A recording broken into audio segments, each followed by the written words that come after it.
podcast. We're going to be talking about the upcoming July astrological forecast. I'm here with Mark Metheny. How are you doing, Mark? Are you keeping yourself centered? It's a nonstop effort to stay in the fish body at this point. Yeah, no, seriously, I feel you on that one. So much is going on, especially early in this beginning of July. It's interesting. We'll be talking about that and about all the upcoming things going on in this month. So comparatively to the last 6 months, because we've been doing this every month for 6 months. Well, this is 7. What are you feeling like a strength of 1 to 10 on July comparatively to? So I think July starts off. So first of all, I want to point out, this is probably out of the 57 million astrology podcasts on YouTube, this is probably the only one that has an astrologer with Pluto on their sun and one with Neptune on their sun. Yes, that is us, the Neptune Pluto. I know. So if weird things happen, just understand that's the gig. That's the way it rolls. Yeah, so I'd say like the energy level right now was probably a minus 75, just because we've got what is today? So today's June 27th. So Saturn stations in 2 days, and that's going to be at like 19 Pisces. And then next Tuesday, which is July 2nd, Neptune's going to station directly on my sun at 29 Pisces. So as we know, when a planet stations, its energy, it stopped moving pretty much. So its energy is highly focused for 7 to 10 days on either side. You can maybe even go further than that with the outer planets, because once it slows down, they already move slow, but it takes so long for them to get moving again once they slow down and station, that it really, they just like Neptune's going to just sit at 29 Pisces for longer than anyone's going to want. So I think it's should have looked this up beforehand probably. So Neptune doesn't get back to 28 Pisces until the first week of September. So we've already had Neptune at 20. Yeah, we're going to have Neptune at 29 Pisces for like 5 months. Like I think it was beginning of May through beginning of September. Neptune's going to be at 29 Pisces for, I mean, that's almost half the year. I mean, that's like 5 months. Yeah, I was just trying to do math. I'm not sure. 4 months and something, a little bit over 4 months. So a third of the year, Neptune's going to be at 29 Pisces. And this is just a war. I've been preaching here and there since 2011 when Neptune entered Pisces that things were just going to get progressively weirder as Neptune moved through Pisces. And now we're in that last like 1.5 to 2 year period where Neptune's going to move back and forth from the last 3 degrees of Pisces to like 1 degree of Aries. And it's just going to move back and forth over these few degrees for like the next year and like until spring of 2026. And so when we get into like super late this year and into next year, especially, Saturn and Neptune are going to be conjunct in the last 10 degrees of Pisces. So like nobody alive now has ever experienced this. You know, probably I figured probably less than 40% of the people who have ever lived will have Neptune on their sun, just because it moves. So, I mean, the last time Neptune was in Pisces was the Civil War era. So, you know, the 1860s. So that's how long it's been since Neptune was in Pisces. And now Neptune being at 29 Pisces, I mean, no one alive now was alive the last time that Neptune was at those degrees. And then having Saturn going to catch up with it, you know, like next year in early 2026, that the actual exact conjunctions of Saturn and Neptune isn't until early 2026, like April, I think. And that's going to be at like 0 Aries, I think.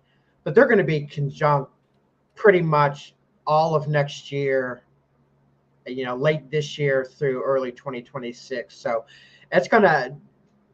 this is a warm-up phase for the 29 Pisces degree to help people kind of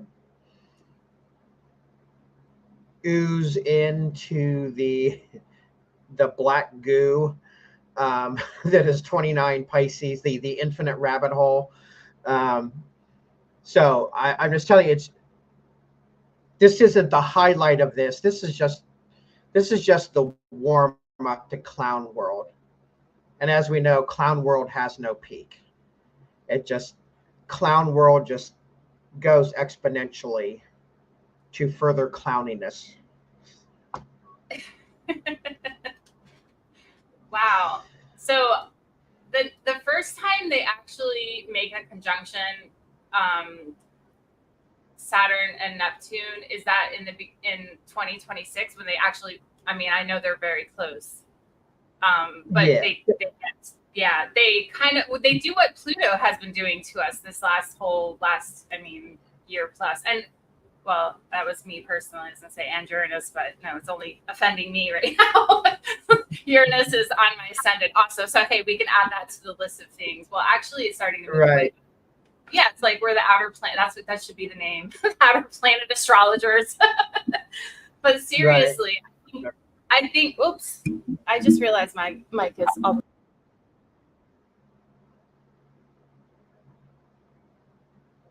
Can't hear you at all now. There we go. Can you hear me now? Now I can hear you. Awesome. Sorry. Blonde moment there. I don't know. It's interesting though, because these outer planets do have a motivation, something to drive you into a different realm. I always think of seasons, like when we have outer planet aspects to our own personal chart, or when they're even aspecting each other, like this Saturn and Neptune conjunction. That's coming. I mean, it's coming. It's in the works. So it's interesting because I feel like collectively it allows us to shift and change, you know, and grow into something else. I always think of Saturn and Neptune as, you know, the two planets that want you to just materialize what is the immaterial. So it's almost like an impossibility when you think about it, because Saturn wants to bring that which is like real and, you know, since the tangible reality of things, and then Neptune is all about the opposite, the intangible. I don't know if that's a word,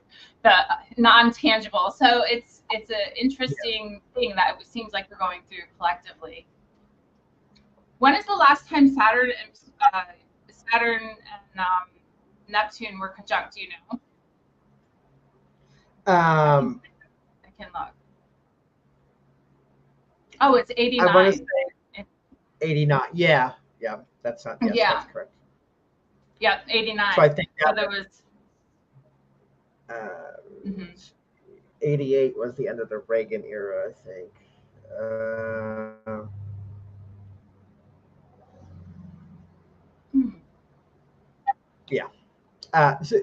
So anyways, Saturn conjunct Neptune. Yeah, so Saturn is 3D structures. Neptune is non-3D stuff. So in general, like Saturn and Pisces has to do with lawlessness and kind of the bounds of the legal system and the structures of society kind of just dissipate. Like you can't really contain the ocean. It's just everything's just gonna seep everywhere. So while there may not be much satisfaction from the legal system or anything like that over the next year plus, it does create opportunities, because there's Neptune's a little bit more powerful than Saturn because it's further out. So it does leave ground for some opportunities to where, water can seep through the nooks and crannies of the foundation. So there's opportunities to be had if you can think outside the box and find them. And of course, just a reminder too, we're on YouTube, so everything has to be not coded. allowed to be said. Yeah, there's like 87,000 words you can't say on YouTube because it'll get you flagged even if you're not giving an opinion, just for saying the words. So that's why sometimes we have to speak in metaphor. Yeah, and that means that's like kind of thinking about outside of the box, doing your own research, looking at things from a perspective of what's going on in the world, how you can understand it. It's interesting because this 29th degree, that's the anaretic degree that people call it, the anaretic degree. It's the collective of the sign when you're thinking about the degrees of the sign, each sign having 30 degrees, and seeing that Pisces is obviously the last sign of the zodiac. So starting over, there is a new beginning. It's interesting. It's a little bit unnerving maybe, because sometimes when you think about it, because the shifts are kind of like a big question mark. But if you try to look for the ways in which you can improve yourself and hopefully the people and things that are around you, that does help. But yeah, it's interesting that these planets, these outer planets, are doing what they're doing at this moment, in this moment of time, and then the world that we live in is reflecting the movement of the outer planets. So yeah, it's really interesting. I would just throw in there too that, like, not only is Neptune at 29 Pisces, 29 Pisces is the last degree of the zodiac. So there is definitely a reset happening, as there always is when anything hits 29 Pisces, and then move, because 0 Aries is the newborn. 0 Aries is rebirth, restructuring. It's kind of, looking at things through new eyes. And another interesting thing is that right when Neptune is moving back from 29 Pisces to the very end of 28, at that same time, Pluto which is retrograde, is going to move back to 29 Capricorn.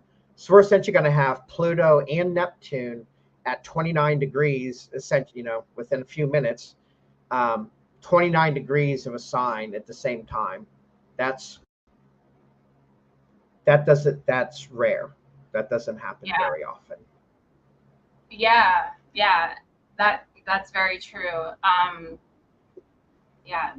I've heard a lot of people talking about the Pluto moving into Aquarius. Obviously, that is a big deal because that doesn't happen, like in everybody's lifetime. Just put it that way. Yeah.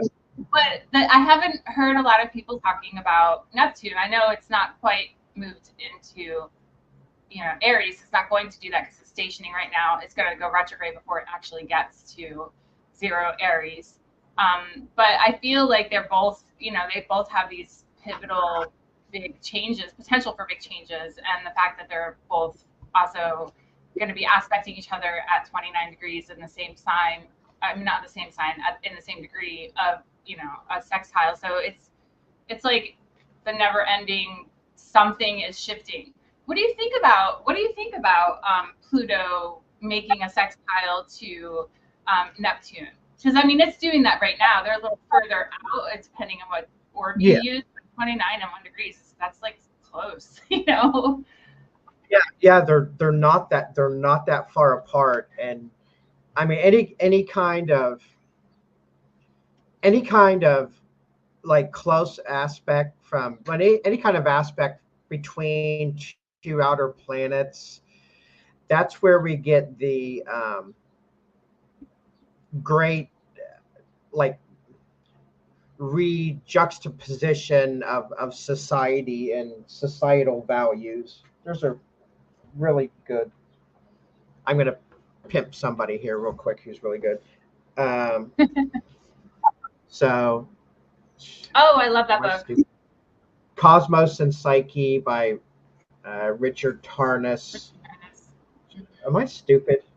Okay. I mean, I see it. But I know that book, so I don't know. He went through and like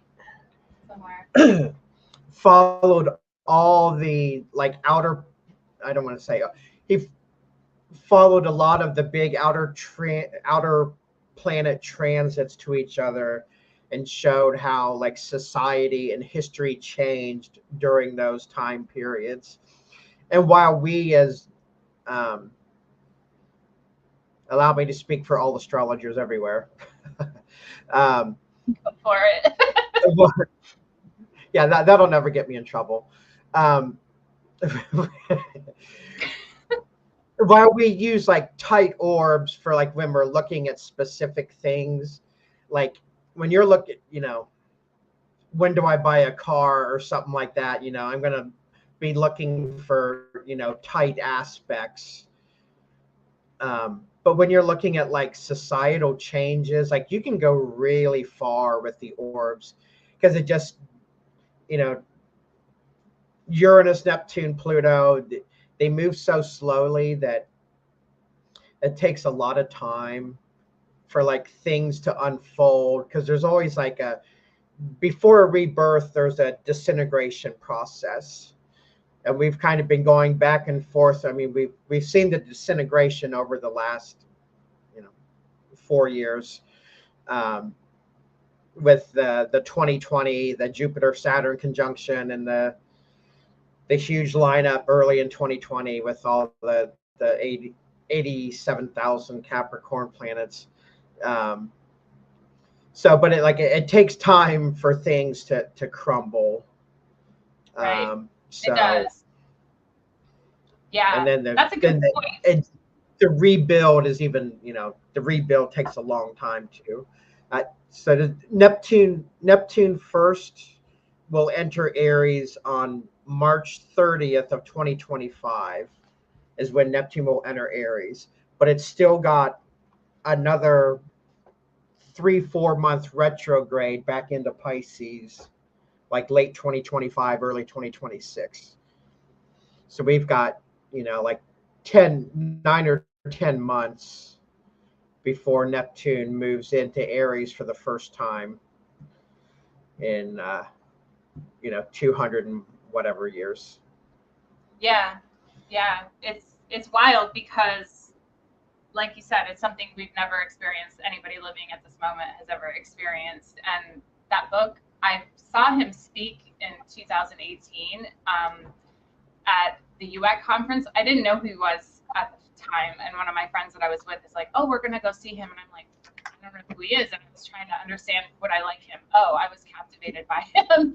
I bought a few copies of that book because I fell in love with it, and then gave it to some friends because I was like, "You have to read this." But yeah, Richard Tarnas is definitely, from that global perspective, it's he's really good. Yeah, I feel like we're all getting an opportunity to have some kind of reset of sorts, whether it's on a personal level or a, you know, level of the global side of yourself. Obviously, some of us are more affected by this than others, you know. But I think collectively, as society, we're shifting. We have no choice. There's no. I mean, that was obvious back a few years ago that the shifting was happening, but we're shifting in a point where there's no like returning back to what once was, you know. Yeah, no, that time, anything, you know, and anything pre 2020 that's gone. If there's something you miss about the pre 2020 period, then like you may have to be the one to bring it back. It'll have to be reintroduced. Because I don't do anything or have anything that is similar about my life now that I did 4.5 years ago. I mean, almost nothing. Yeah, I could really look back and think the same. It's completely shifted. It's a different. I mean, we can all say that to some degree or another, but it's like exponentially it happened in 4 years where this amount of changes and shifts in my life, at least from my own experience, may not have happened. You know, that might have taken 10 years to happen, but it was like, you know, Oh just yeah. one thing after the other, and it was like things just kept changing, you know. And speaking of the outer planets and how slow that they move, I mean, Uranus has been on my ascendant for quite some time. I don't know, I think it just passed it, but I don't know when Uranus is going to go retrograde. But I was feeling that last year. It was really close before it stationed. I don't think it crossed over my ascendant until May or March this year. I can't remember what month it was, but it's really doesn't matter because it's when it's so close and it's stationed on my ascendant, and then, you know, went back and then comes back. This thing, it's almost like the shifts. And of course, this is just from a personal perspective because this is Uranus and my ascendant. But the shifts are, you know, you can't help but have to adjust something, you know. So if you have planets that are anywhere these outer planets are, and this is true for any time in life, it could be 10 years down the road, it's true for the same thing. If you have planets or your ascendant and your birth time is really good, you're going to have personal shifts that go on in your life, and that, you know, like you can choose to like let them bowl you over and like you get knocked down or whatnot, because that's totally an option. But you can also choose to pursue it and work through it, try to harness the energy as much as you can, or just like realize that, hey, sometimes you just have to let things happen so you don't get pushed down, and then just work through it and you'll get to the other side. And that's when the rebirthing that you were talking about happens. And I think that's important. Sometimes we forget, we lose track of that. And one of the reasons I love astrology so much, because it gives you the insight as to, oh, this is a moment, a season. I understand it, even if I can't fix it or make it work for the best of me, at least I understand, and I know it's not going to be a forever thing. So, you know, looking at the outer planets from a perspective of this is their shift, their movement, they're changing us as a society. It's giving us a chance to embrace that as opposed to, you know, working against it. Yeah. So this month is an interesting month. When I was looking at the ephemeris, well, actually, it's funny because I took the wall calendar off my sister-in-law's wall. She's got the ephemeris on the calendar yesterday, and I was looking at it. So like, oh, we're going to record tomorrow, and I'm looking at it. I'm like, oh my God, what's going on in the middle of the month? When we have the full moon and all the stuff, I think it's on the 21st or something, but we'll get to that. We have to start with the beginning of the month. The beginning of the month is interesting. You ready to get into this? Yep. All right. So we're already feeling it, but on July 2nd, we have the Neptune station retrograde in 29 Pisces, as Mark was saying, and then Mercury trine Neptune. I put all of the aspects down at the bottom too, so we can see what we're talking about and the date that we're talking about. We have so much going on, and then we have Mercury going into Leo and Venus trining Saturn. So, what are you making of the early second of Neptune? That's funny. The 2nd of July. So at July 2nd, oh my God, today's the 27th. Okay. So at that point, we're still under the rays of the Saturn. Saturn is still not moving going into the month because Saturn is also station, right? Yeah, Saturn stations the afternoon of June 29th. And so that's only 2 days, 3 days And before the yeah. Neptune station. So both of those, the Saturn and Neptune stationing both in Pisces, happens within like 3 days of each other. So those energies really kind of work together. And it's kind of it's kind of like when you pull back a rubber band, and then you get the slack at the end there, like things are not very solid, things are not very stable. There's lots, like every day now, like the news cycle is just completely insane. Like there's like 50 once in a lifetime things happening like every day. Like it's nuts. Do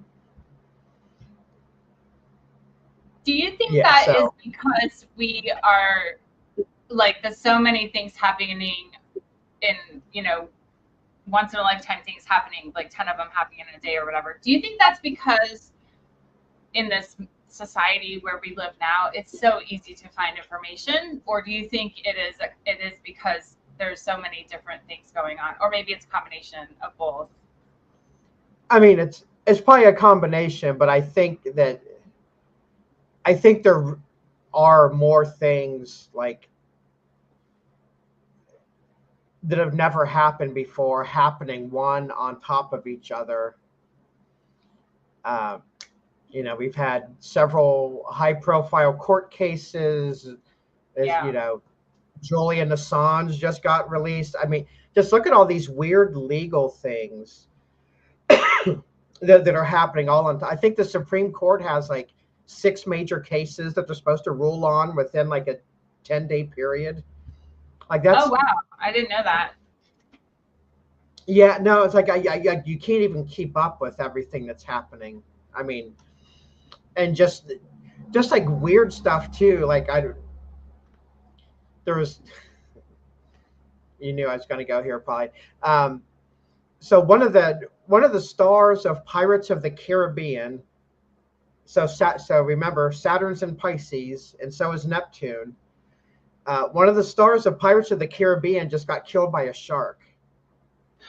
So there's like Saturn limitations. Neptune is the phrase I used to use is getting off at the train station. It means like when you're slipping out of your human skin. So and then this guy who got killed by the shark was. I love how I always have to throw one shark attack story into every show. He's like, he was in Pirates of the Caribbean. I mean, that was a movie about pirates being on the ocean. And we already talked about like Saturn and Pisces is a lawlessness kind of thing. So I've not had a chance to look at his chart yet, but that's just another weird. That's just another weird thing. But Florida, down where you are, you had 3 shark attacks in one day last week. Oh, I had no idea. So I didn't even know that. Wow. Yeah. So it's that's like crazy. Was it the same shark or the same area? I don't know. Yeah, 2 of them were like at the same. 2 of them were like real close together. The third one was further away. It wasn't the same shark in all 3, but yeah. No, it's just weird stuff like that. There was another weird synchronicity that I had seen. Oh, it was the NBA finals were just like wrapped up like last week, but within like the same week, and I can't remember what the third one was, but one of the 50 greatest all-time players in the history of the NBA died. And then the guy who the basketball guy that's the logo for the NBA, that guy died. And then there was a third, I can't remember what the third one is now, but it was just like all these like high profile people like right in a row, just like, dying, you know, shedding their skin suit. It just all just continuous, just weird, like strange synchronicities and stuff. And that's the essence of the, I'm going to consider myself the expert here. that's the that's the message of the Pisces energy, is the strange synchronicities and being able to manifest things out of nowhere. I mean, that's Pisces area. That's the fish person's domain. Is the the never ending black hole down into the goo. That's kind of, what was I talking about like 5 minutes ago? Exactly. It's kind of just like that.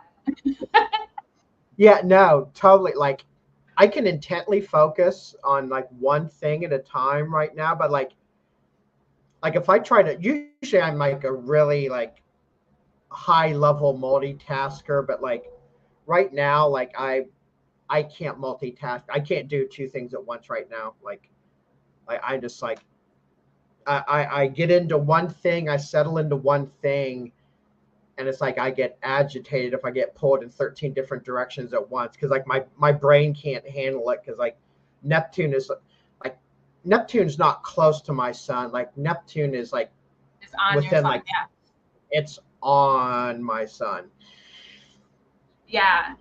Yeah, no, I have been experiencing some of that myself, because I feel like it's one of those things where, I work from home, so I don't have a set schedule, although I kind of live like normal people sometimes, where I get up in the morning and do stuff and then usually sleep at night. That's a usual thing for me, but it's weird because I feel like I wake up in the morning and it's sometime in the morning, and then the next thing I know, it's like 4 o'clock in the afternoon. I'm like, where did the day go?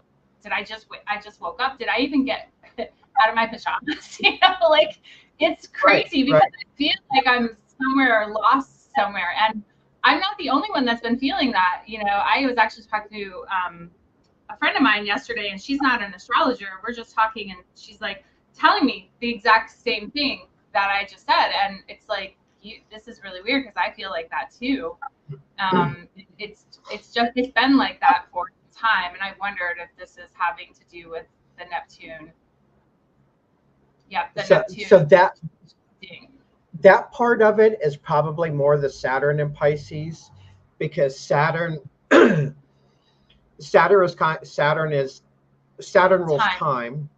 Yeah. And so with Saturn being in Neptune, or Saturn being in Pisces. Okay, we'll just go with it. Right, we're just making stuff up now. So Saturn being in Pisces, that means the time constraints are much foggier and looser than normal. So you can you might feel like you're doing something for an hour and only 2 minutes have passed. And then you feel like, you've been doing something for 2 minutes and like 5 hours has passed. And like, there's no, that the form and structure of our reality is out of whack. So there's just more just like opportunities for, strange occurrences to happen. Yeah, that's exactly how I've been feeling, and seems like it's been compounding and getting worse like the last couple of weeks. Like even it's like it's been a shift in this direction, but it's also been compounding just the last couple of weeks. Like the days go by so quickly. I mean, yeah. So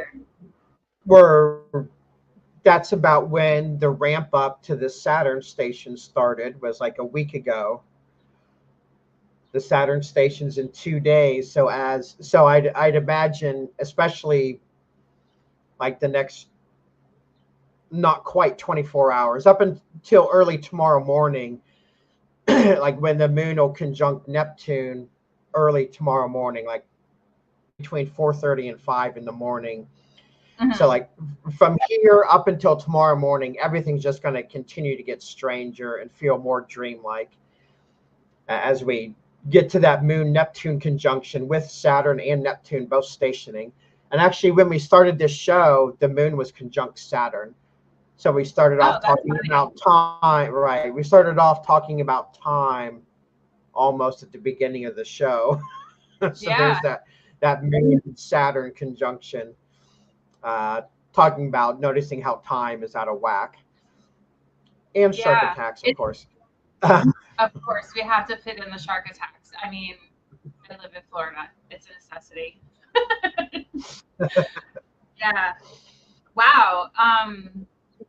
Very interesting too, and I don't know. I think the world is definitely shifting.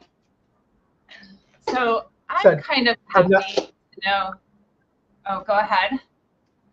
So just another oddity there for like July 2nd is not only is Neptune stationing at 29 Pisces, but Mercury is going to be trine Neptune. So Mercury is going to be at 29 Cancer. And then we have Venus, which is in Cancer, is trining Saturn in Pisces. So we've got with all the inner planets in Cancer, up until Mercury leaves for Leo on the 2nd, there's all these Cancer Pisces trines happening, trines and conjunctions between the Pisces planets and Cancer planets. So we've got this big, like yesterday we had. So if you're watching in the future, I'm talking about Wednesday, June 22nd. We have Moon and Pisces trine Sun in Cancer, Mercury in Cancer trine Saturn in Pisces, Moon in Pisces trine Venus in Cancer, and then we had the Moon Saturn conjunction this afternoon. About the time we wrap this up, well, there'll be a Moon in Pisces trine Mercury in Cancer. So there's this whole back and forth thing of planets in Pisces and Cancer making trines to each other over the next couple of days. And those trines. Wait, what was that? I missed that last part. I said I forget what my original point was, but I'm sure it's somewhere in there. So here's my thought with those trines can sometimes not flow very easily. People think trines are easier aspects. I don't think that they always are. I think that they want to flow in an easy way, but when they don't, it's almost like a petulant child. When you don't get your way, there's a temper tantrum. And that's just, I'm speaking metaphorically, right? But of course, planets aren't children, I don't think. But I feel like there's something to that when there's a lot of trines going on like that. If it's not, the energy isn't flowing in a good way or in the way that's wanted, things can get disturbed. Yeah, I know that they found a lot of trines when they were doing when David and Giselle did the bipolar research in 7th vibration. That was something when the trines appeared. That was something that triggered manic episodes, problems with bipolar. So it's interesting because I think we think about them and we say they're soft aspects, but I don't necessarily think they're always soft. They're always soft as in like easy, right? So could be, but it's not always. So okay, that kind of goes back to last month when we were talking about. I mentioned with the tornado outbreaks, a lot of them happened with Moon and Gemini trine the Pluto and Aquarius, like the early degree. So like trines are easy flowing, but if you've got like Uranus or Pluto involved, or Mars even, maybe you don't want easy flowing. Right. Maybe that just lets in like too much of the chaos or too much of the disruption happens too easily. Exactly. Yeah, that's exactly it. And I think that is what happens. Sometimes it gets into a whirlwind of crazy. Yeah. Yeah. So, okay. So let's move on to July 3rd, because July 3rd we have an interesting aspect. Mercury makes an opposition to Pluto.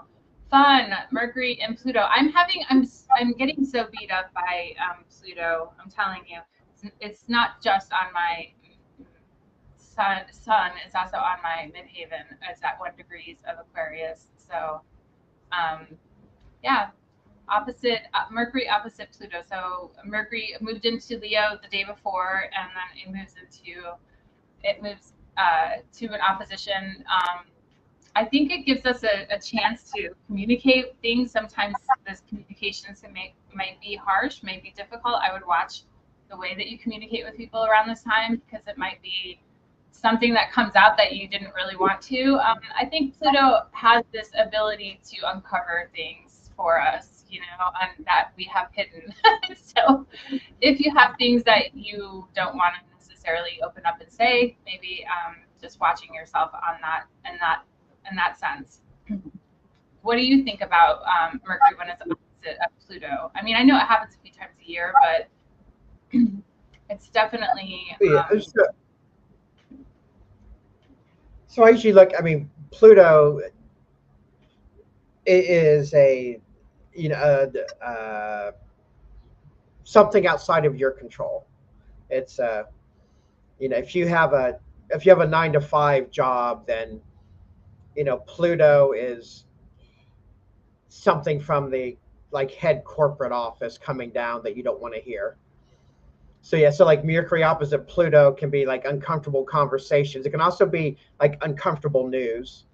And two, at that point, I mean, that's less than 24 hours past the Neptune station. So that can be, that inevitably that'll be some kind of, definite, weird news story or some kind of thing where you're scratching your head as to, what the heck was that about? What's going on there? But it yeah, can be a difficult communication. yeah, and that's a good point too. Mercury's communication, but also about the mind as well. So, watching your thought patterns if you're not communicating with people, don't let it go into those deep, dark spaces. Or if you do recognize that's what it is, and just don't let yourself get too wound up in that moment. Because, Right. transits are just moving. So, but there's potential for that with Mercury opposite Pluto. So, on July 4th, I guess we're getting a break because it's the holiday for the Americans. We have no exact aspects outside of them being an aspect squaring to Pluto. So happy Independence Day, yay! But on the 5th, we have Mars making sextile to Saturn in Taurus Pisces. So Mars, when does Saturn actually go retrograde?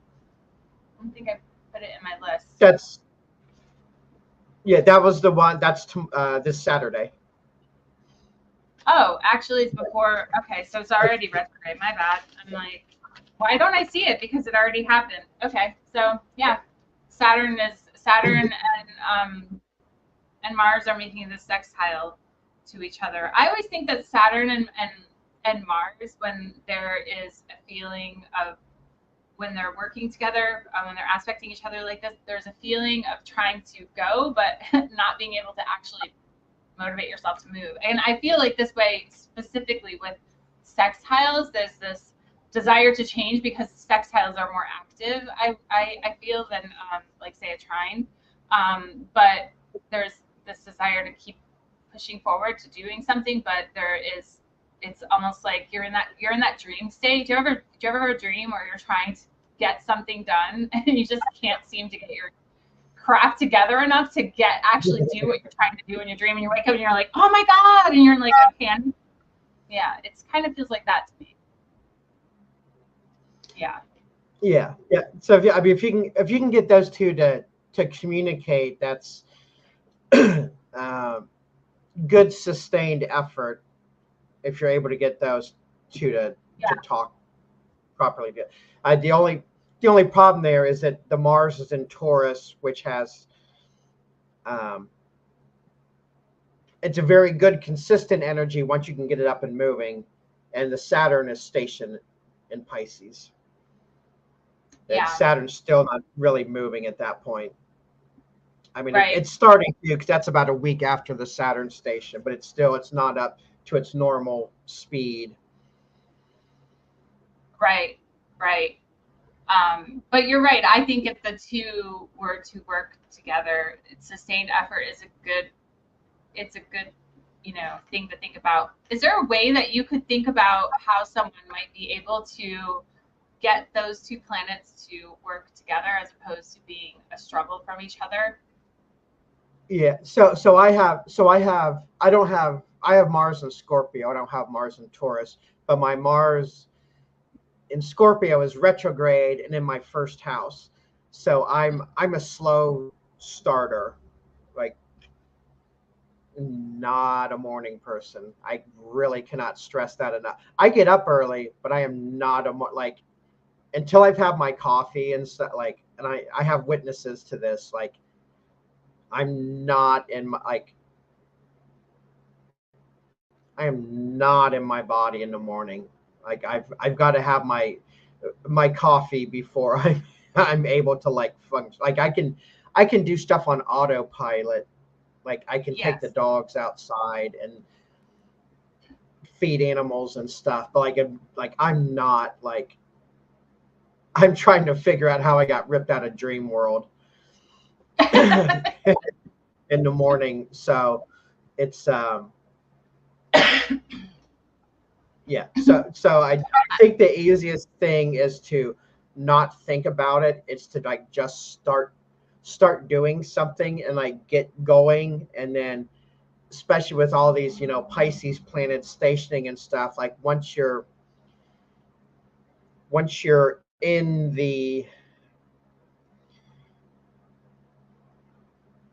kingdom of clown world, you can start doing your clown things.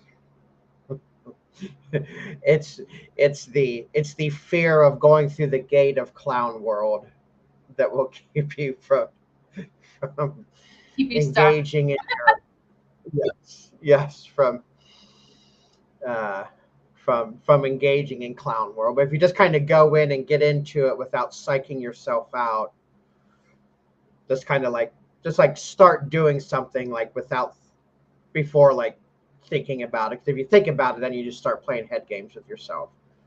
So just move into it, just start doing, and then you can kind of figure it out as you go along. But sometimes you can I have a bad guilty admission here. I have a bad habit of overthinking things. Sometimes instead of where I should just do stuff, I will just Mars and Scorpio psychoanalyze the living daylights out of something before I start doing it, and I've already ruined it by the time I get started, just from overthinking it. That I've already bludgeoned it to death.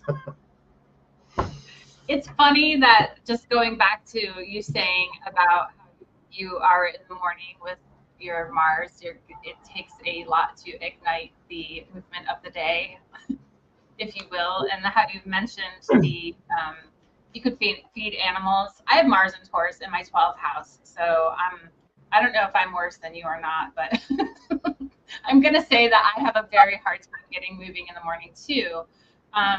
I was for a long time, I was kind of addicted to going to Starbucks and getting espresso, so much that I ended up buying an espresso machine. And then I calculated what I was spending.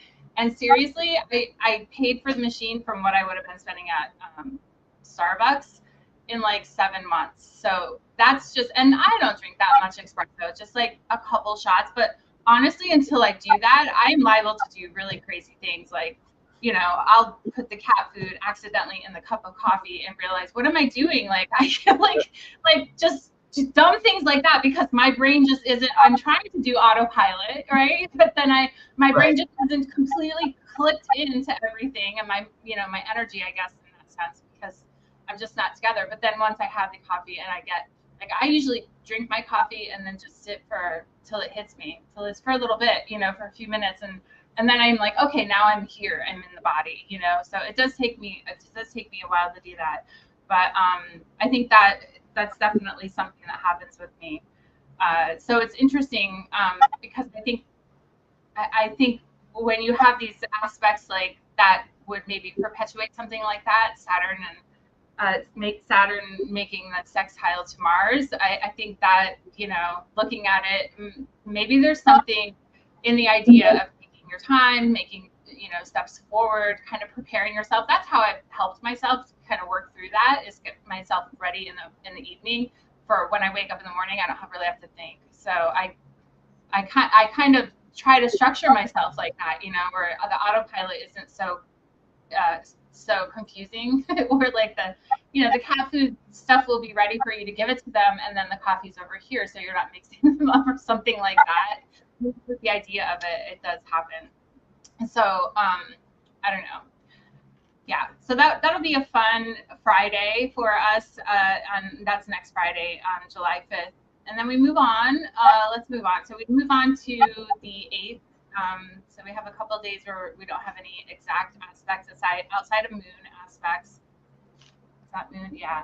And then July 8th, we have a couple things going on. Venus making a sextile to Uranus. That's interesting. That should be fun. And then Mercury sextile to Jupiter. Yeah. What are you thinking about this day? Monday. Yeah. So both of those are kind of like excitement aspects, other than it being a Monday, I guess, right? So Venus sextile Uranus, that can be like spontaneous fun. Uranus is outside the box stuff. And then the Mercury Jupiter thing is like, Mercury is minutia and Jupiter is like big picture stuff. So to me, that's kind of like figuring out how little stuff fits into the big picture. So that, to me, that may be, this is just a dumb example off the top of my head. Like Mercury sextile Jupiter is like figuring out something that improves your routine in the morning before you're awake. Like, how can I use the minutia to improve the big picture? You know, whether it's, you know, reorganizing your cat food bowls or what, you know, whatever it is to make them, you know, arranging your cat food by can size so that the morning feedings take less time and make your cats happier. Then that's right.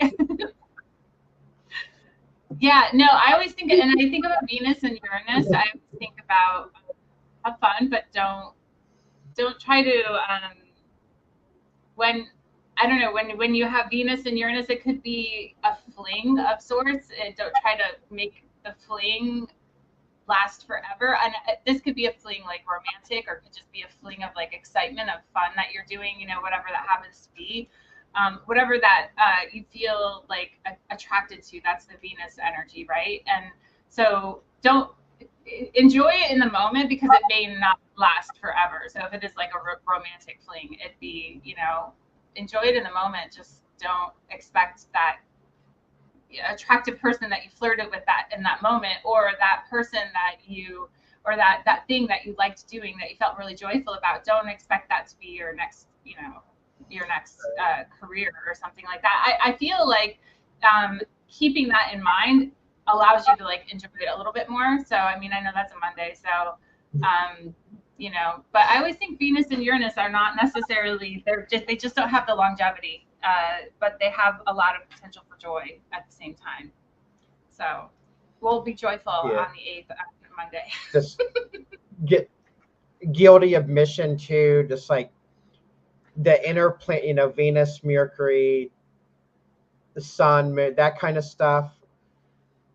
I I will try to plan stuff around those, but I don't spend an overt amount of time, but because they go so fast. Yeah. That it's like what do you do with those?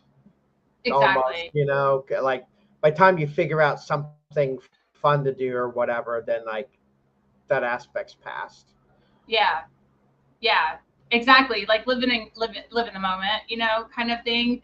I mean, you might use them, the inner planets, if you're going to time a certain event, that would be useful. But yeah, in terms of the day, that's like the moon. We don't really ever talk about the moon transits because the moon transits last a few hours at best, so depending on if it's conjunction, you would say it's a little bit longer than like say a sextile, but it's fleeting. So there's not a motivation to something, shifting long-term changes, that kind of thing. The outer planets are definitely where it's at with that. So when we move on, let's move on to the 10th. We're getting close. We're getting closer to the middle of the month. So the 10th, we have Sun trine Saturn.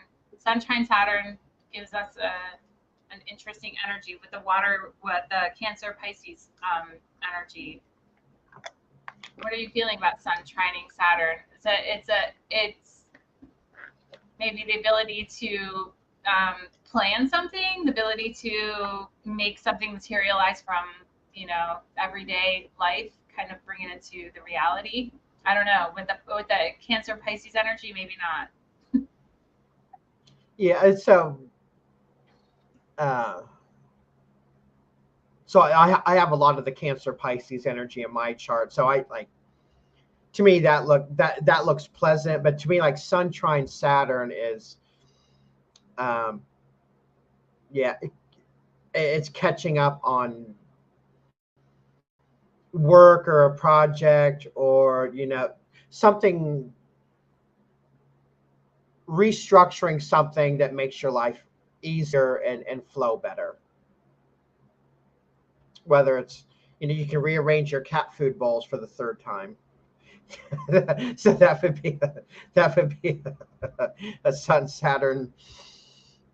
Just trine, do not maybe. change where you put them, because I will then be confused and drinking cat food in the morning. That would be really gross. Don't put the cat food in the coffee cupboard. Oh my gosh, don't do that. That'll be very, very scary. So I'd say that's making improvement to structures. That can also be like making improvements on your house, whatever, gardening, whatever. That could be a Sun Saturn, because like Pisces has to do with nature and stuff. So that can be a Sun Saturn. And two, you're gonna like on those Sun Saturn trine days, you're probably gonna have more stamina than normal to like, if you've got a longer task or something to do. Those Sun Saturn trines usually give you a little more stamina. I mean, depending on what time of day it is and stuff. But yeah, this is at 11:04 p.m. So I was just thinking maybe I'll mow my grass that day, and then probably not at 11. My neighbors might not like that. It might be unpopular.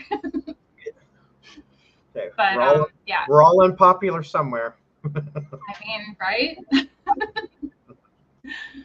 Oh, and then we move on to July 11th. We have Venus trine Neptune, and then Venus goes into Leo later in the day. So yeah, Venus trine Neptune. That's a nice that's potentially a nice energy. Wouldn't you say so?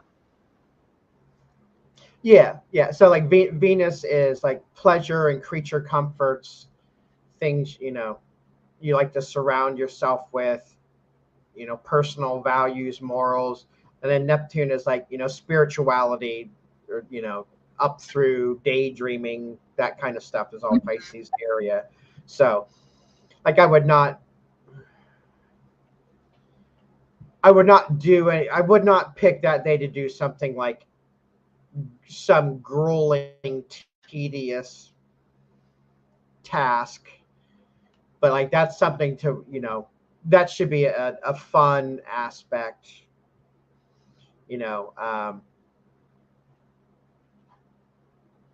Venus trine Neptune can be, having your favorite meal or something.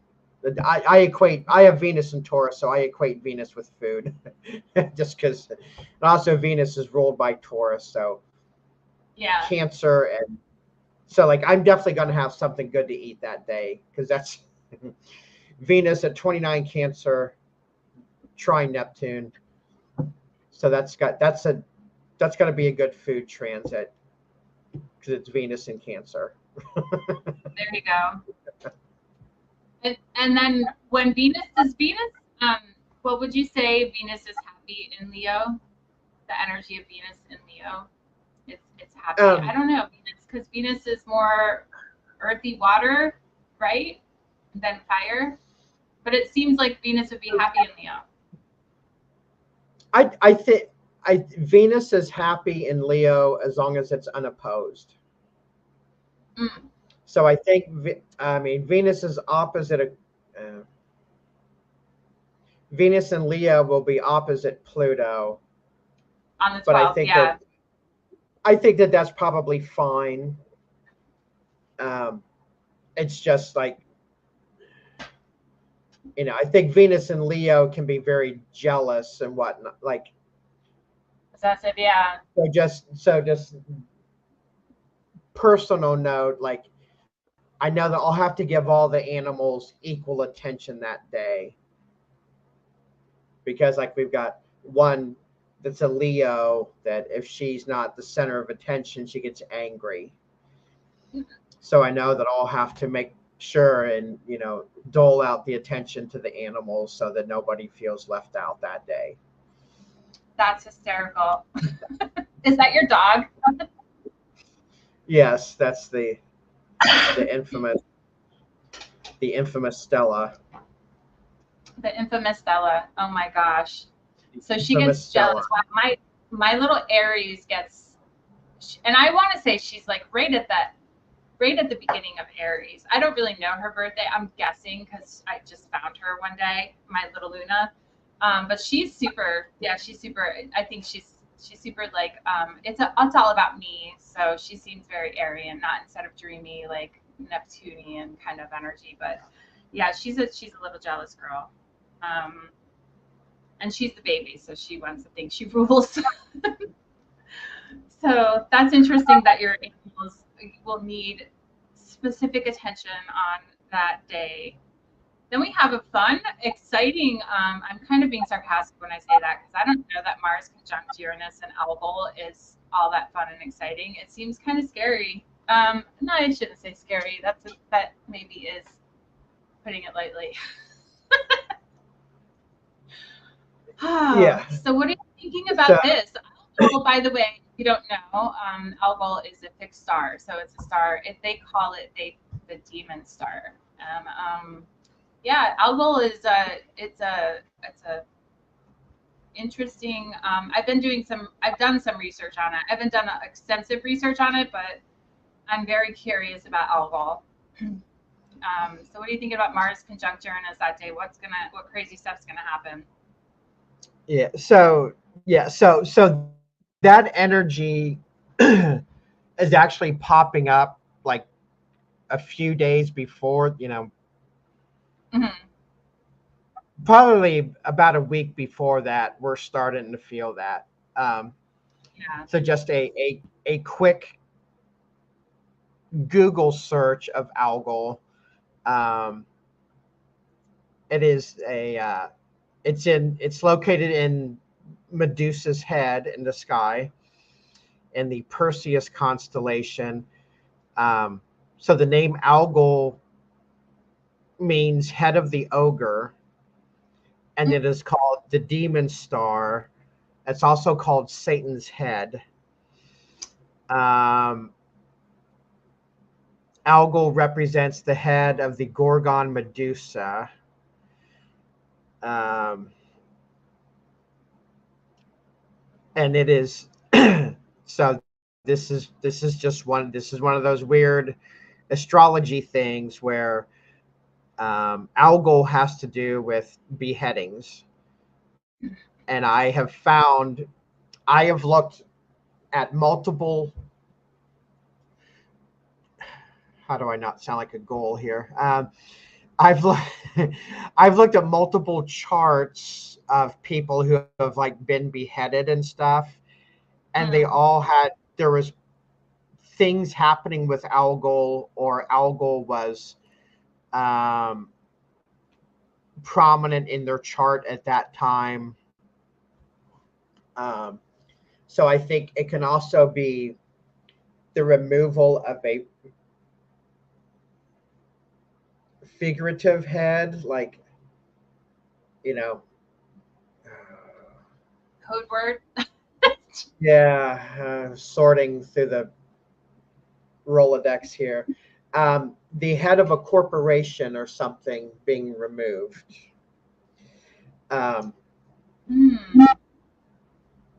So, yeah, so that being in Taurus, that's all centered around like, what is it, 26 Taurus. Yeah.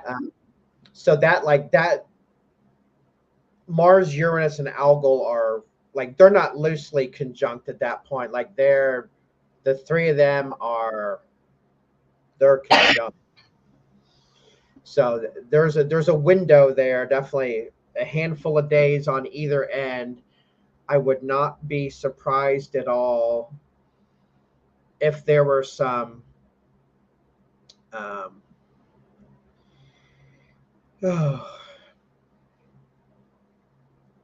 famous people who are removed from power, firings at some big corporations, things like that happen. That's a very dangerous energy. That is a very like Mars conjunct Uranus is car accident energy. Yeah. Because Mars is, yeah, Uranus is shocking and sudden surprises. Mars is personal transportation. So all the days around July 15th there, no risky behavior, no driving through bad areas you would not normally drive through. It is not a good risk-taking time period there. That's sudden violence. Mars conjunct Uranus is sudden violence. Yeah. So God knows what's going to happen in the 2.5 weeks between now and then. But that's some very shifty, shady energy. That's also Mars conjunct Uranus is earthquake energy also. So that's wasn't when, well, no, maybe it was when Uranus went station when Fukushima happened. I was Mars involved with that? I can't remember. I remember you were the one that told me that was the I think that was the Neptune moving into Pisces. That was was it? Okay. That was the day, that was when Neptune moved into Pisces. But yeah, there's almost always some pretty big events when there's a Mars Uranus conjunction, and that's not even counting Algol. That's just if it was just Mars and Uranus. I mean, I'd have to look, but I don't know when the last time Mars and Uranus were conjunct Algol. I mean, it would probably be 84 years ago, I think, is about. Yeah. That would probably be the last time that Uranus would have been at that degree of Taurus. That's World War II. That's 1940s, late 1940s or mid 1940s. Yeah. So that's World War II era there. Right, and that it is exactly conjunct. I mean, it's within a few minutes. The measurement of space, not a few minutes as in time. The conjunction happens within a few minutes of exact to Algol. So it's definitely got a layer of that. If we're going to look at the fixed stars in any context, it has a layer of the energy of Algol. So Algol, it's interesting because Algol is, like you said, it's the demon star, the idea of being beheaded. And, you know, I mean, I don't really know anybody personally that's been beheaded, thank God. Yeah. But you could go into looking at that. I've never actually done it, but it'd be interesting to see, you know, anybody that has had that kind of experience. I think Jane Mansfield's the most popular one. So I don't know the who that actress. is. She was an actress as big in the 50s, 40s, 50s. She got her head cut off in a car accident. Oh. Yeah, she got her head cut off in a car accident. Yeah. Oh, wow. I didn't know that. That's kind of a terrifying way to go. There is another one that you would know. Oh, and you know what? This dude was a Pisces, actually, I think, but he had something around 26 Mars. That Marshall Applewhite, he was the head of the Heaven's Gate cult. Oh, in the, yeah. I don't know when this 90s? Was it the 90s? I think it was in the 90s. Yeah, I think so. And they were the one that thought there was a UFO. Don't ask why I know all this stuff. I know this one too. It's gonna be weird if I know it. It's like don't 97. Don't ask why I know this stuff. So the Heaven's Gate cult thought that there was a UFO. That's when Halley's Comet came by the last time. They thought that there was a UFO trailing Halley's Comet that was behind it. And after Halley's Comet, again, don't ask why I know this. After Halley's Comet passed, that there was this UFO that was going to pick them up. So all the members of this cult committed suicide, and they covered their head. I think they took poison, but they all covered their heads in like a purple shroud. So when the police or whoever found them, everyone had their head. It looked like their heads were removed because they all had like a purple cloth over their head. I forget why they did that part of it, but it was for the useless trivia master. That I didn't know that part of it, but that is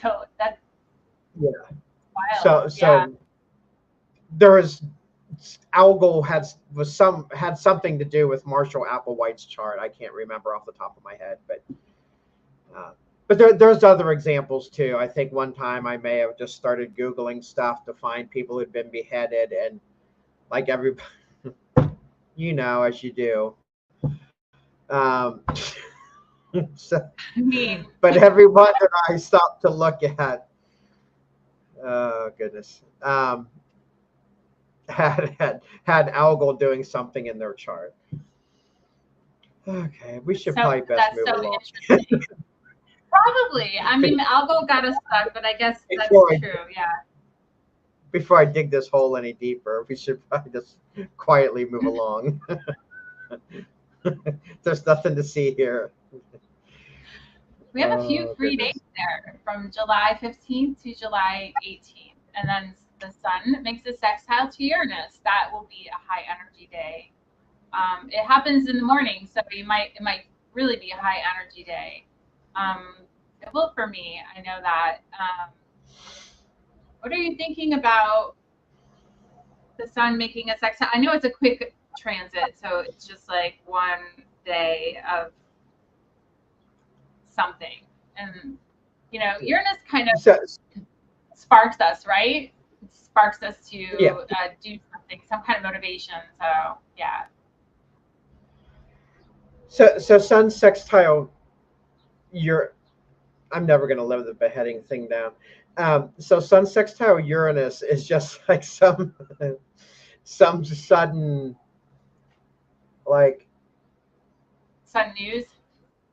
there's something that makes you alter your routine, but it ends up being beneficial. Like you can't walk in the park because the normal path you take is closed, but then you go a different direction and you find some money that somebody dropped. So it's like there's a distraction or disruption, but it ends up being beneficial.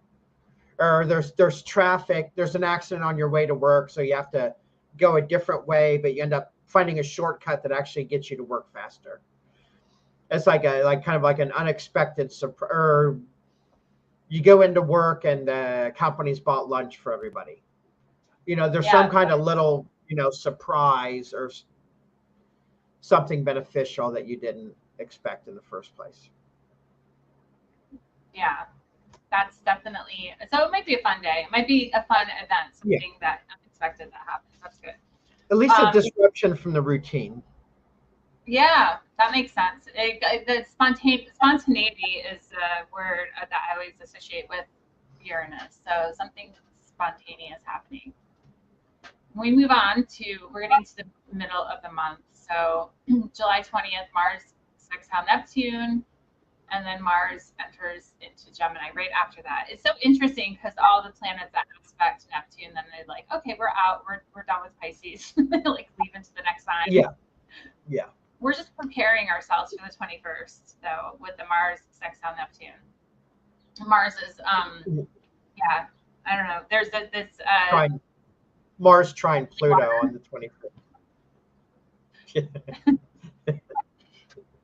What do you think? Well, I always try to think of metaphors when I think of like archetypally. What would the planets be doing if they were people?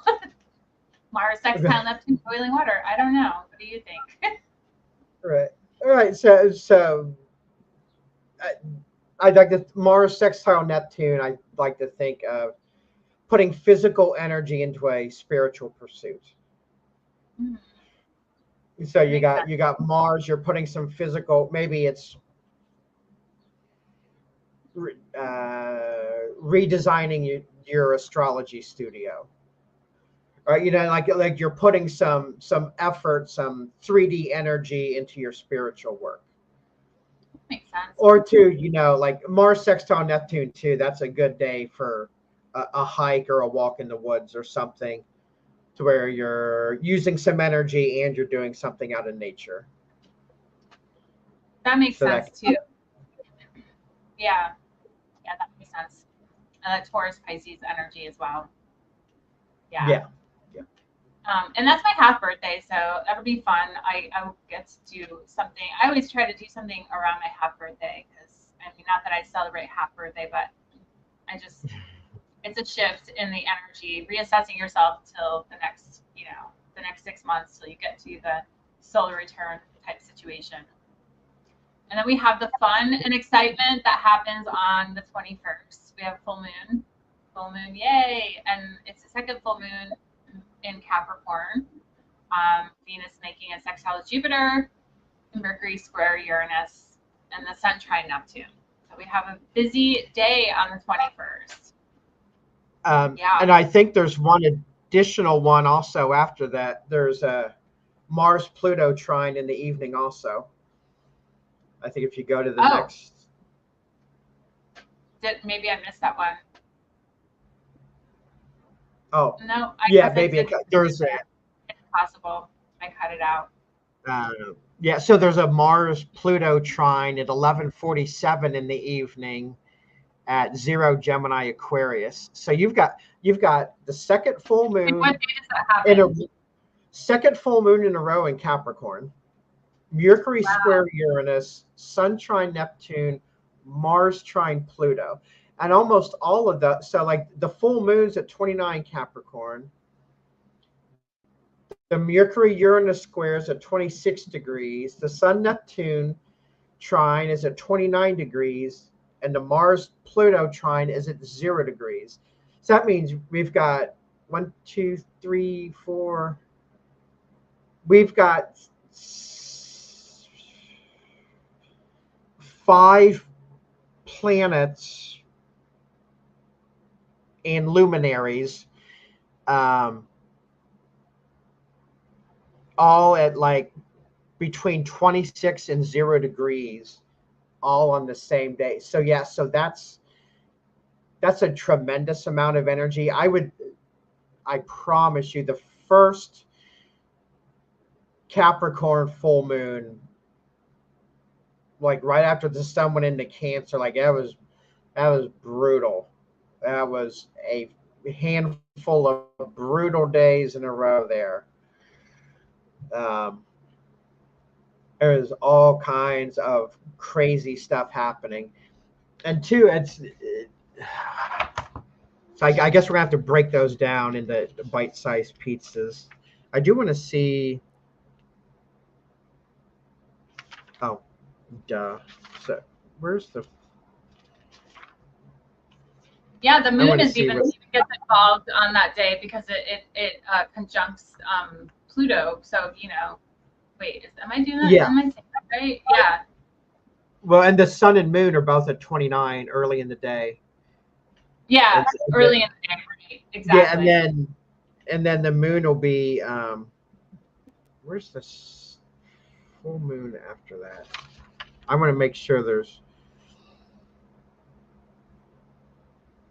Okay, then the full moon in August is in Aquarius. Okay, I just want to make sure there wasn't another one that was thrown off. So that the Cancer Capricorn full moons are, I think, harsh is probably a good word. So that's Cancer is home life, Capricorn is career, public standing. The Venus sextile. So at least on the good side, the full moon's really early in the morning. Mm-hmm. And then there's a Venus sextile Jupiter late in the afternoon. So potentially the middle part of the day, at least potentially is okay. But I don't. Mercury square Uranus and Mars trine Pluto. Those two are rough. Mars and Pluto is really good for long sustained efforts you have to put out, like if you've got a really big task to work on, or a really long work day or something. Hopefully the full moon being early in the morning there takes a little bit of the bite out of those evening transits. The sun trine Neptune is very beneficial and peaceful, but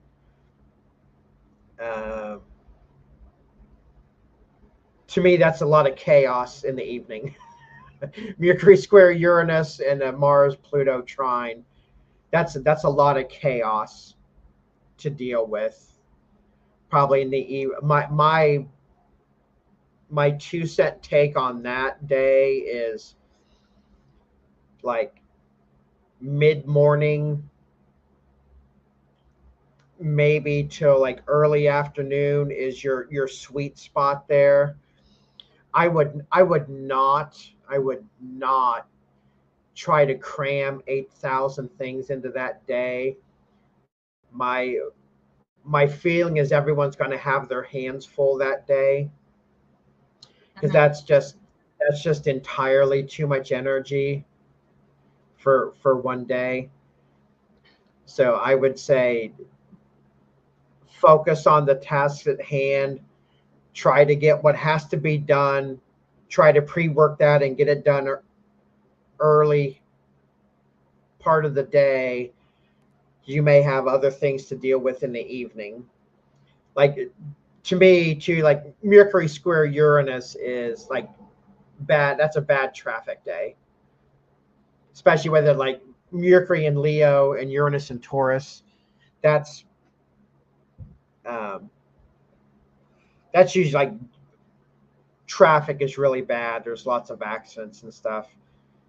When you have like the Mercury in the fixed signs or Mars in the fixed signs and their squares, those are the days normally if you drive through heavily trafficked areas, those are the days when there's like backups and stuff. Because Mercury and Yeah. Mars are short range travel, short range commutes. Right.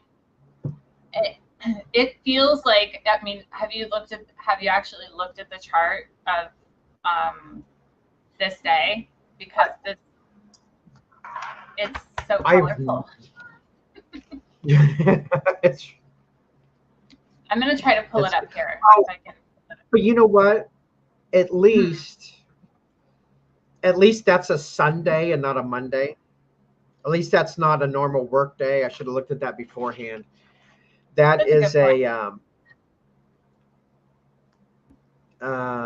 boy, there's a void of course moon that day, but it's only 17 minutes. Yeah.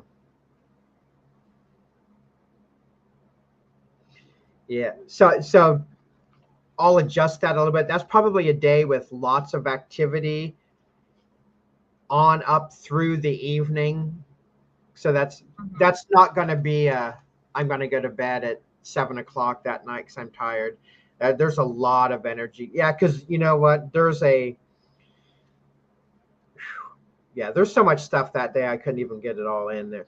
So the moon enters Aquarius and forms a trine to Mars and a conjunction to Pluto. And that's all after the full moon. So by 9:14 in the morning that day, you've had a day's worth of aspects.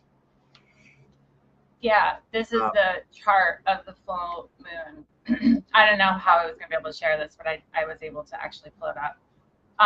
Yep. No. But yeah, I mean, if you look at it, all of these planets are even aspecting each other. So, you know, in VA, one of the things I love that we do that is a little different than when we just look at the two planets together is we look at, for instance, we look at how Uranus is aspecting Neptune and actually Mars, going down to Pluto and the moon, of course, over to the sun, which is that in and of itself is just one little circuit. And then also the sun goes back up to Uranus. So, and then of course there's the crossing lines. So this is all of what you're talking about, but just visually I wanted to show it because it's interesting. They're not just working independently. They're working all synergistically, if you will, with each other.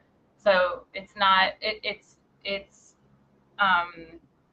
it's a powerful energy to be able to have some motivation, some drive to something other than what is the norm, but what not necessarily it's not necessarily going to be easy though. It's just the changes of it. Yeah, because even there's additional things too that are not exact, but there's right. Venus is conjunct Chiron and Aries there. And then also,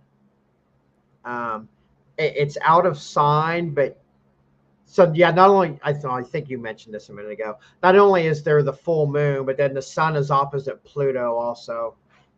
Mm-hmm. So that's a lot of heavy energy. So actually, I would say I'm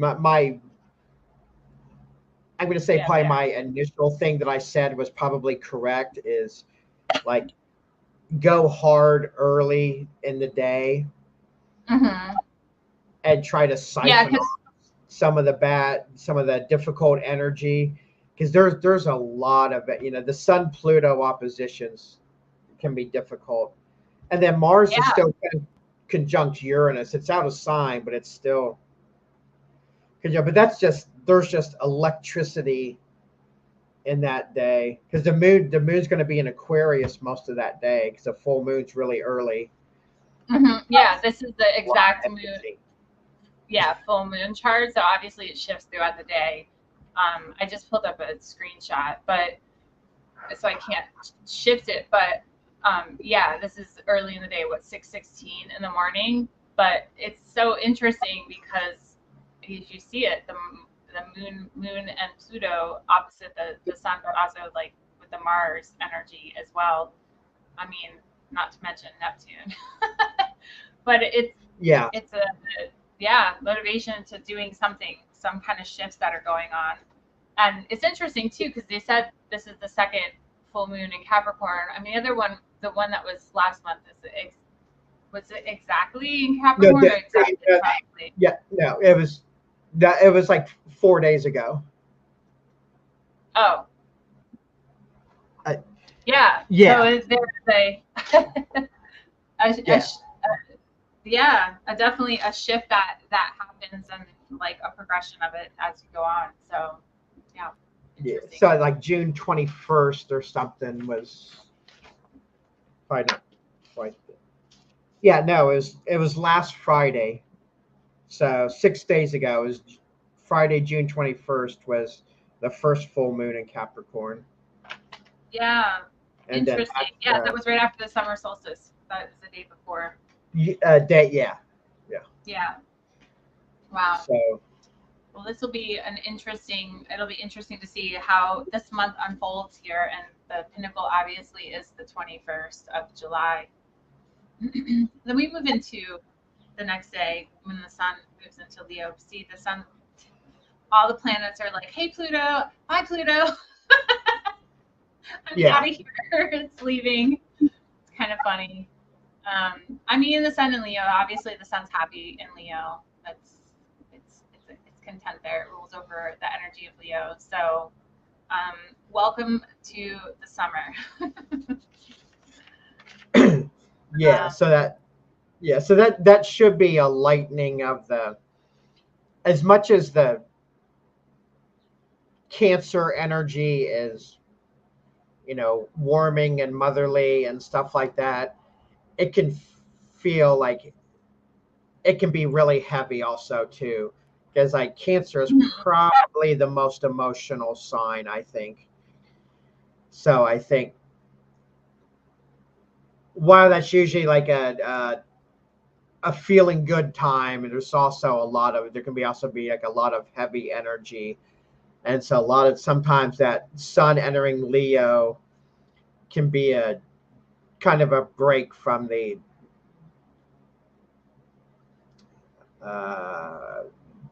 emotional intensity of Cancer. Yes, exactly.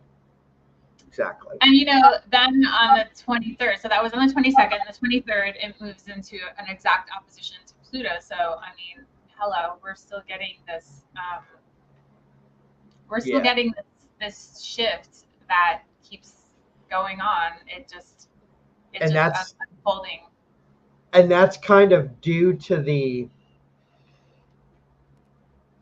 Pluto Neptune sextile that we talked about being at like 29 and 0 to 1 degrees of the signs that they're in, is that when the inner planets hit the 29 and 0 degrees, you get a rapid succession of aspects to Neptune and Pluto like at the same time. So it's like a firing squad. not giving you a break. Well, when we move on to the 25th, Mercury moves into Virgo. Mercury is happy in Virgo, ruling over Virgo. But no one else is. But I was going to say, but it makes everybody kind of wanting to see all the intricacies of how everything works, the mental gymnastics that happens. Mercury in Virgo. So my Virgo Pisces spiel is, you need to learn how to flip, because Pisces is the big picture and Virgo is the minutia. What you want to do is not get stuck in either one of those mindsets too much. You want to be able to flip back and forth from, here's the minutia, how does it fit into the big picture? Because the Pisces energy can get too stuck in the clouds and not have any groundedness. And the Virgo energy can get so stuck down in the weeds that they can't see what they're doing is no longer relevant because they missed the big picture, and the Pisces aren't able to get down in the weeds enough to see that their big picture needs some adjustments made. So to me, like when the planets start hitting Virgo, especially, even more importantly, like last couple years and now with Saturn and Neptune being in Pisces, you will be able to flip the switch between the minutia and the big picture to make sure that the minutia you're going over is helping the big picture. That's a good point. That's a good point. I didn't even think about it from that perspective, but yeah, the Pisces energy is the all-encompassing of everything, the collective, if you will. So we move on to after Mercury moves. Mercury is happy. When does Mercury go retrograde, by the way? I don't know if that's coming up soon. Not this month. Oh, you know what? I think that's I think that's September. Oh, is it really? No, I'm wrong. Oh, it's the first week of August is when the next Mercury retrograde is. I knew I felt it. I always feel when it's coming. I mean, I know we're like a month away, but I can still feel it. So we're talking about this time. But we'll get to that. On the 25th of July, Leo makes a sextile to Mars. Leo makes a sextile to Mars. That's probably a typo from me. Starlene's innocent on that one. Oh my gosh, you're making me look crazy. I'm just kidding. What planet is it? I don't even know. That's funny. Oh, it's the sun. It's the sun. Yeah. That's so hysterical. That's sun sextile Mars. I should probably update on that on my. Okay, there we go. There you go. I did it for you. That's so funny. Okay, so there we go. How about that? Yeah, the sun sextile. And I said it like I was really knew what I was talking about, and then I realized that I'm like, wait a second. How am I not making sense? I figured it was the sun just because I knew the sun was in Leo, but I really wasn't looking at the chart. Sometimes I type out hours of that stuff at a time. So like once I get to near the end, I'm like, the brain's working somewhat, but it's misfiring. It needs more espresso. Yeah, always. I don't know. The sun sextile Mars, though, should be a good energy. I think should be a feeling of motivation, getting something accomplished, potentially. Yeah. Yeah, I mean that. Is that on the 25th? The two things happen on the 25th, or is that? Did I make a typo there? That's possibly my typo. I might have missed one because I think we have Mercury square Mars, and I didn't put it in here. On the 23rd. Did I? No, I did not. So tell me about the sextile Mars.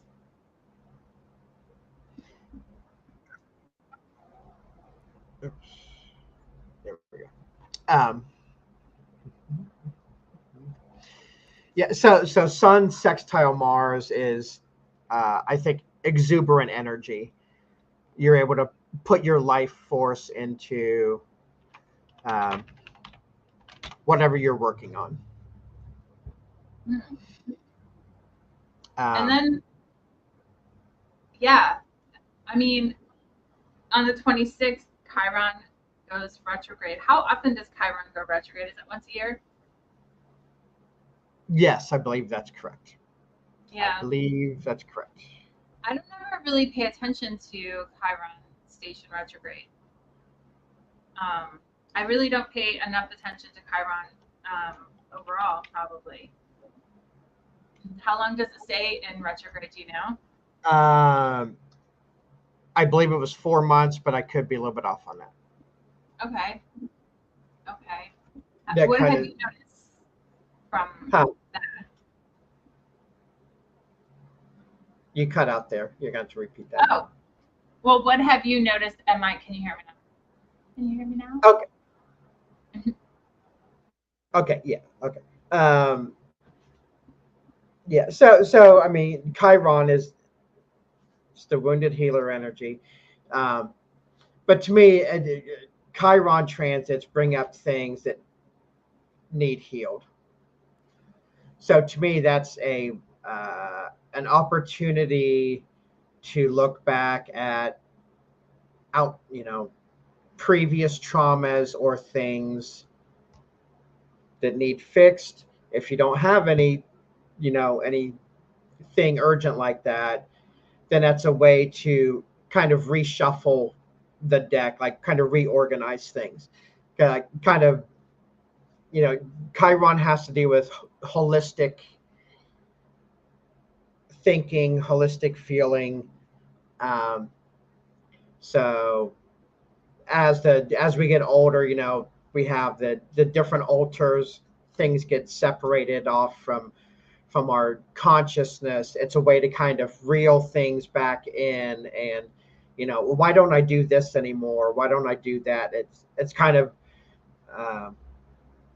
gathering the troops, I think, is a good way to put it. Like bringing everyone back into the fold. How can I reorganize, get everyone on the same page, get things, reevaluate things to get things moving forward. Yeah, Chiron moves really slow too. Yeah. Yeah. So, okay. And then on the 30th, I think that's it in terms of aspects, except for moon aspects, of course, because we do have a few free days in terms of planets moving. But on the 30th, we have Venus making a trine to Chiron, and that's Leo Aries. Is that, yeah, Leo Aries. So opportunity for healing of yes. relationship things. Yeah, I think it could be any kind of wound. Putting salve on the wound. That's there's Venus trine Chiron. There you go. That sounds fantastic. I mean, maybe that's a good thing considering the middle of the month, while the 21st, there's so much going on all at one time. It's like an impact of planetary energy. Then there's an opportunity for healing to take place. Whatever, raw stuff popped up in the middle of the month, getting a chance to heal it, that's potentially a good thing. Yeah. No, that's funny. We have a comment from someone about Virgo Pisces. She says, "I love the guidance to use the Pisces Virgo polarity to capture and utilize the energies effectively to serve us." I can understand where that would come from, because the idea of looking at, like you said, the minutia and then looking at the bigger picture, wanting to have that work for you. It's better than not being able to see both aspects of it. And is that a clown world emoji I see? Yeah. I thought that slipped by you. It is a clown world emoji. Can you believe it? Yeah. Do you know what's taking place tonight? What's taking place when? Tonight. Yeah, they're. Yep.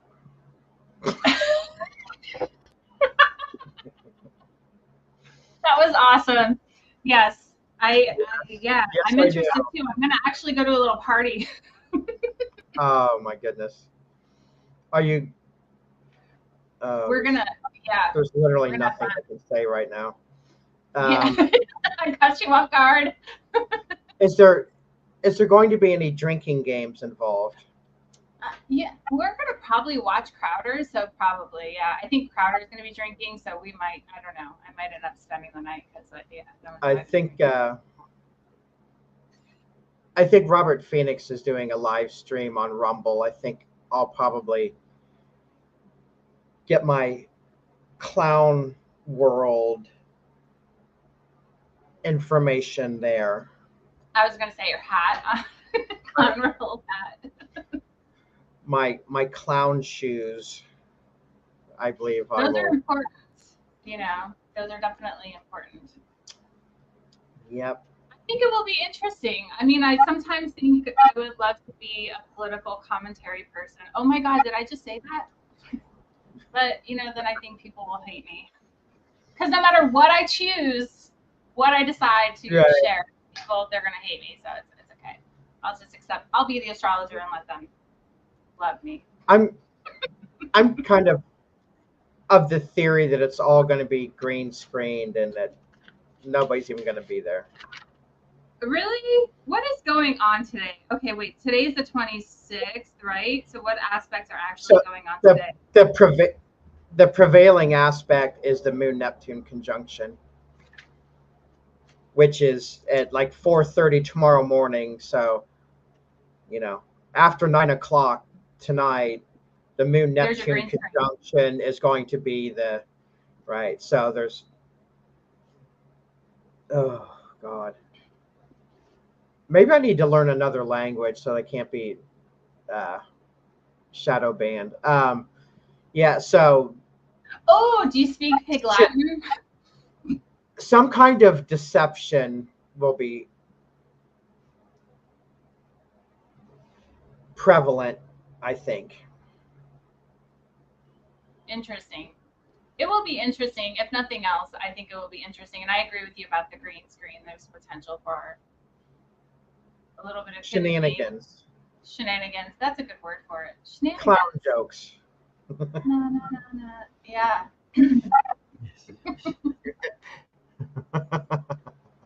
Well, this was fun. This was a fun show. I'm glad we got to talk about things, even if sometimes we're speaking in code, because potentially, the interwebs won't like if you speak directly. Now, isn't it screwed up? Like when you think about it from the human perspective, we don't get to speak what is on our mind without potentially being castrated from certain things. Oh, opinions. yeah. You know what I mean? Like, how's that fair? The censorship was so effective that now, like, we have to, like, analyze every word before it comes out of our mouth, because we know that the AI trolls. Well, I mean, it's not even people doing it anymore. It's not. Same thing with on Facebook.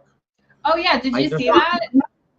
There's not people censoring stuff anymore. They've like completely AI doing all of it.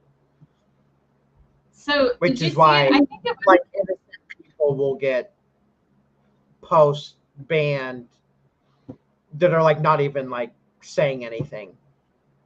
Right. It's just because it's the guy picking up.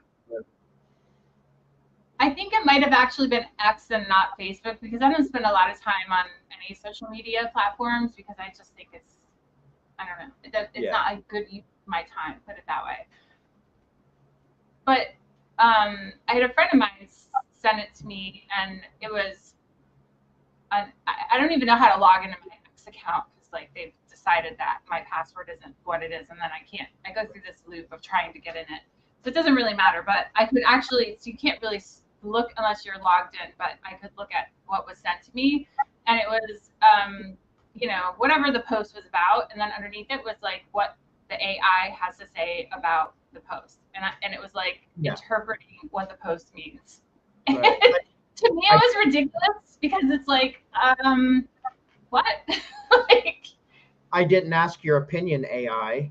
Yeah, like, I don't need you to interpret a freaking meme for me. Like, that's what it was. And I was like, that's so weird. I don't know.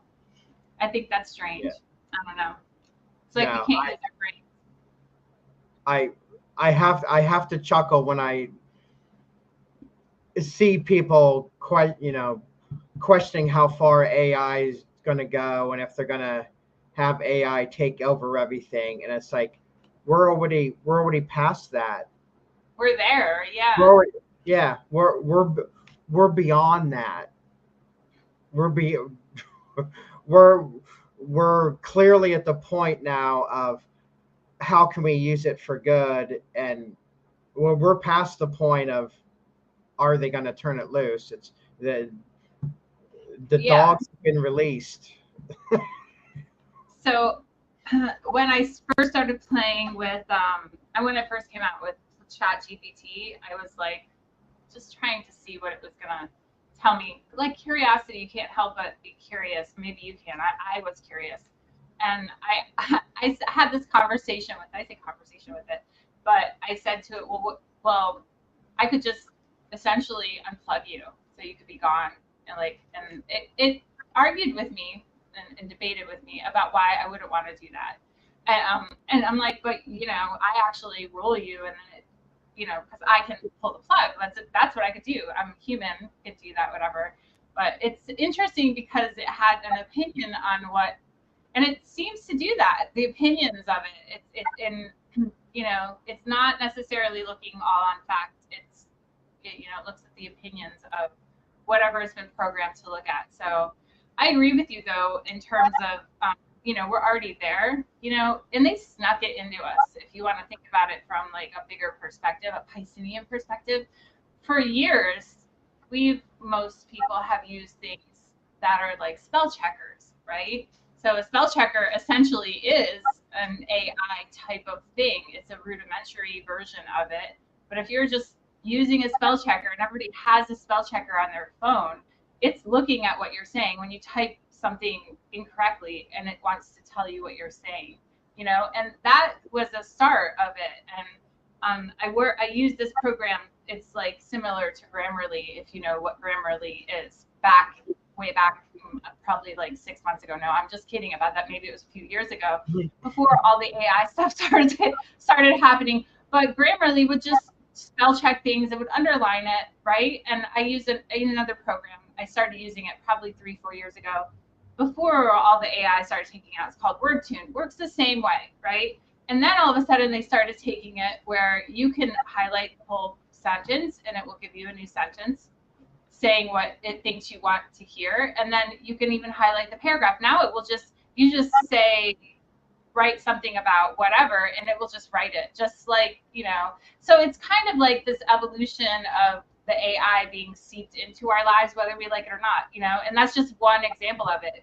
People say, oh, I don't like AI, I don't want to deal with it. Well, you use Siri, Google on your phone, don't you? I mean, that's the same thing. So, I mean, I can be devil's advocate with this because I can see it from many different angles, but at the same time, I can see that, it's not when it happens or if it's going to happen. Like you said, it's already there. It's already happened. You don't even see it's already in the front of your face. Like, look, just open your eyes and look. Yeah. Yeah. And and it's everywhere. And all these big companies that are like laying people off and stuff. What do you like? Where do you think that work's going? Yeah. Did you see there was a McDonald's that had switched to like AI? Yep. And it was overcharging people on their. Yeah, it was charging people like 10 times the amount of. Yeah. Wow. Yeah. So is it fully automated in terms of like people? Nobody's cooking. No humans are cooking. It's automated with that too. I think they maybe had people making the orders, but I think they had the AI, the kiosk where you can type your order in and stuff, and then it was doing the payments and stuff. I think they had people, like a few people inside that were just making the food, but that's it. Right. But wow. So they didn't have people that were running the debit cards and stuff, but the AI decided to add some bonus service charges to your Happy Meal. I don't know about you, but the last couple of times in there, I don't really eat fast food, but the last couple of times I've eaten something fast food, it's like I might as well go to the grocery store and buy something like I mean, I could say like in the past, it would be the amount that you pay for one meal would be, you know, a few days worth of food, what you could buy at the grocery store. But that might not be true still because the grocery store is also very expensive. The point being is like you can spend $20 on something very, you know, just one simple meal at a fast food place. It's not, I don't know, kind of crazy. And then the grocery store is also insanely expensive here too. And here, I don't know if they're doing that where you're at. Here, every one of our grocery stores now have the automated checkout line. So you don't even have to go get checked out by a human. You get checked out by the there's one person in front of like 5 registers or whatever. You still have the option here, but yeah, every grocery store here has the self checkout. Yep, you still have the option. So I go to Aldi's a lot. I like Aldi's, and they only have one checkout person. Everything else is automated, so it's kind of like wow. But you have to use a card, but still, it's crazy. The world is changing, that's for sure. It's been real. It's a robot's world after all. Good. Hopefully they will. I don't know. Hopefully they will take care of us. I have a feeling that's not going to happen, but. All right. Well, this was fun, Mark. Where's John Connor when you need him? That's funny, and you'll only get that if you're old. Yeah, I'm telling you. Oh goodness. I mean, you'll get it eventually, but. Yeah, you'll get it eventually, but you'll only like under comprehend it if you're like old enough. So, Mark, tell people where they can find you online. If some people want to get a reading from you, or you know, I'm having problems with Wix, so I don't even know how long my website's going to be up. I'm just kind of doing everything on Facebook at this point. Okay. I have I'm on Twitter. I have a Twitter account still. It's at Rabbit Hole Astro. So you can find me on there, or you can email if you're looking for a reading or something. You can find me on Facebook, or you can email me at mmetheny1984@yahoo.com. That's probably the easiest places. Yeah. None of them are easy anymore. That's the truth. Yeah, that's the truth. Well, maybe I can help you out with your website situation too. That might be good. I will say, I will say too that you know, the internet is an interesting place. Well, I'll just leave it at that. The internet is an interesting place. It's funny. One more thing I wanted to say, because I put our names back up on the screen. It's funny because I was editing a video from a while back, and this was a month or two ago, and a friend of mine saw the video that he came over. We were just talking. I was like, "Oh, that's my friend Mark," and I'm like editing a video. It must have been a couple months ago because we've been doing these live. He goes, "What is rabbit hole?" Like, what? He didn't understand what that was. And I was like, "No, you know, like the rabbit hole, you jump in it, you don't get out because you're going so deep." It's funny. I thought I would tell you that. Ruins the joke when you have to explain, doesn't it? I know. Well, he kind of was like, "What?" It was just funny though. Anyway, I guess we'll wrap it up for today. This was fun. All right. We will see you all on the next one. Thanks for joining us. Okay. Hang in there.